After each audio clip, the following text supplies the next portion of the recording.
The issue which dominated the Uxbridge and South Ruislip by-election could be a key issue when voters there go to the polls on July the 4th. When the Tories took the seat vacated by Boris Johnson last year, Sadiq Khan's plans to extend ULEZ was the main topic of contention. And almost a year on, ITV News has seen evidence that the cameras in the area are still being vandalised. Our political correspondent, Simon Harris, has the details.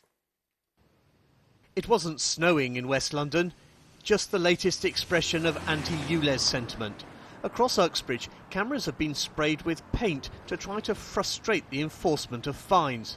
At her car workshop, Randeep has plenty of customers who were infuriated at having to buy new cars or pay a daily fee, but has detected a change in the mood. Do you think most people have accepted it?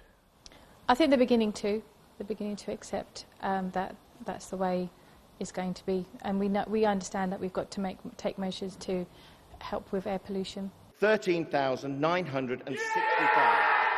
Last July, Steve Tuckwell was the surprise winner in the Uxbridge by-election following Boris Johnson's decision to step down as MP. And he's clearly hoping for anti-ULEZ votes this time.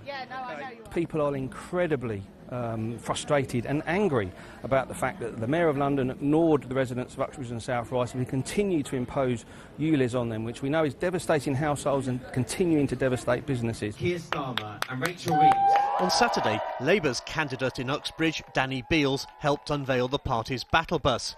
After losing last time, he doesn't want to be seen to play down the effect of ULEZ on voters. How much is ULEZ an issue in this election? It certainly still comes up. I think people are frustrated who've been affected. About less than 1 in 10 are affected. But the Liberal Democrats candidate thinks ULEZ is not at the front of voters' minds in this election. It's not something that the local MP has any say over whatsoever. So Steve Tuckwell ran his campaign on ULEZ and stopping it, and it still came in. Hillingdon Hospital, however, is something all three main parties want to talk about. Hillingdon was one of 40 included in Boris Johnson's flagship hospital rebuilding programme announced in 2019.